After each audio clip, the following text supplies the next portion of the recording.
Você já viu aquelas apresentações de mágico em que ele geralmente escolhe uma pessoa da plateia para ser um participante? Enquanto ele está com essa pessoa no palco, ele gera vários efeitos de distração para o público e para o próprio participante, e no final do número ele magicamente surge com o relógio de punho do participante. A pessoa mesmo fica super impressionada, tipo, o meu relógio estava aqui em mim, eu não estou mais com o meu relógio, como é que ele foi parar no seu bolso? A gente, como plateia, fica assim, será que esse participante já não estava aí combinado? Porque nem eu reparei que esse cara estava de relógio. Acontece que é real, ele consegue realmente tirar o relógio da pessoa a partir de umas artimanhas que ele faz.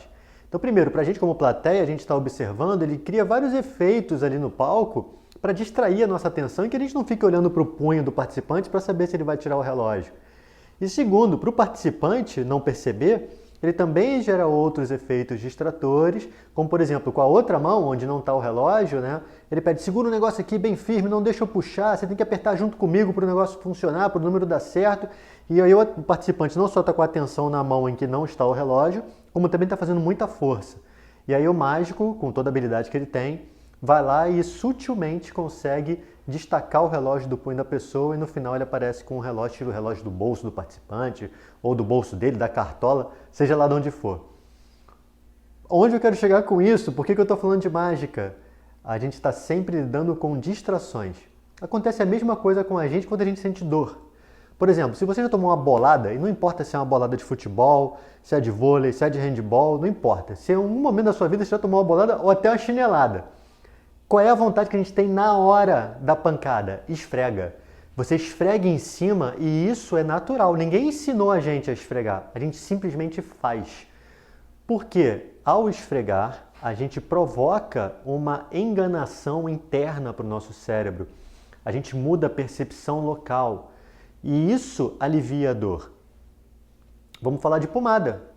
As pomadas, especialmente essas que trazem efeitos de esquentar ou esfriar, de ardência, elas fazem isso propositalmente, porque esses fatores químicos, como o mentol, por exemplo, que é uma coisa muito simples, tem em bala, eles liberam na nossa pele efeitos analgésicos endógenos, ou seja, que nós mesmos produzimos. Então, quando você passa uma pomada dessas que promove ardência ou sensação de gelado, seja lá qual for, na verdade ela está forçando o nosso corpo a produzir tipos de química, vamos dizer assim, interna e que vai promover alívio da dor. Não é a pomada que está fazendo você aliviar a dor, ela só é um gatilho, ela só faz um efeito para o seu corpo ter um segundo efeito, ter um segundo mecanismo e aí sim você ter alívio. Só que isso tem um tempo. Esse tempo é de acordo com cada pomada em si, porque depende da composição dela. Tem pomadas que, por exemplo, que são muito oleosas, outras são mais um creme. Então, tudo isso vai determinar o tempo de ação que o medicamento está tendo em cima da sua pele. Tem alguns desses que nem anti-inflamatório tem mesmo na composição. É só uma pomada, como a famosa canela de velho, que está ali só para você passar e trazer esses efeitos endógenos. A pomada em si não está tratando nada.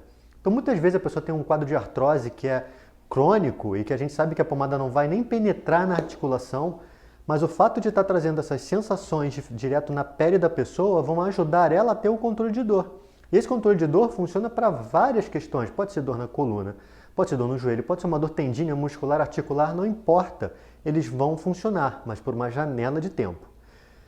O que a janela de tempo tem de importância? A pomada ela também tem que ser reaplicada. Não basta passar uma vez por dia e acabou. Muitas vezes é até pouco prático, porque a pessoa pode estar com uma dor no quadril ou no joelho, ela passa a pomada assim que ela sai de casa, pode ser uma pomada que tem muito cheiro, se ela for muito oleosa ela pode até manchar a roupa, então não tem como a pessoa depois de 6 horas, ela ter que ir no banheiro de repente no meio da jornada de trabalho dela para passar mais uma camada de pomada. É pouco prático. Para isso, os fabricantes produzem umas alternativas como os emplastros, que funcionam como se fosse um mega esparadrapo grandão, autoadesivo, e que vai liberar a medicação ali lentamente. Geralmente tem um período de janela de tempo até maior do que o tempo de aplicação da pomada mesmo. Então, às vezes, você tem que reaplicar a pomada de 6 em 6 horas, e o emplastro pode durar 8. Então, às vezes, é mais interessante, justamente pelo tempo que a pessoa precisa ficar reaplicando. Então, por isso é importante, a gente sempre pede, só leia na bula o que é essencial. Não precisa ficar indo na parte de reações adversas. Aquilo ali é basicamente se você estiver começando a ter uma alergia, uma urticária, às vezes até uma vermelhidão um pouco mais intensa, uma irritação. Aí sim você tem que consultar na bula para saber, será que essa pomada está me fazendo mal? Será que isso que eu estou apresentando é por causa da pomada? Aí você vai lá e consulta. Agora, para aplicar é importante, você tem que ler modo de usar e posologia. No modo de usar vai ter detalhes como, por exemplo, o quanto de pomada você tem que espalhar. Tem que espalhar pouco, muito, tem que friccionar? Será que pode friccionar? Tem pomadas muito famosas que você só pode passar um pouquinho de forma leve e não pode ficar esfregando. Você não pode nem massagear, porque isso ativa na pomada, na pomada não, mas na sua pele, uma circulação sanguínea diferenciada que vai exacerbar os efeitos e pode trazer consequências desagradáveis. Eu já vi queimadura de pele provocada quimicamente por pomada, porque a pessoa aplicou de forma errada. Então é importante você olhar modo de usar e posologia, que é o tempo de reaplicação, porque pomada também é remédio e remédio precisa ter tempo de aplicação. E se você não respeitar essa janela temporal, passar pomada uma vez por dia, realmente você só vai ter o benefício em alguns momentos.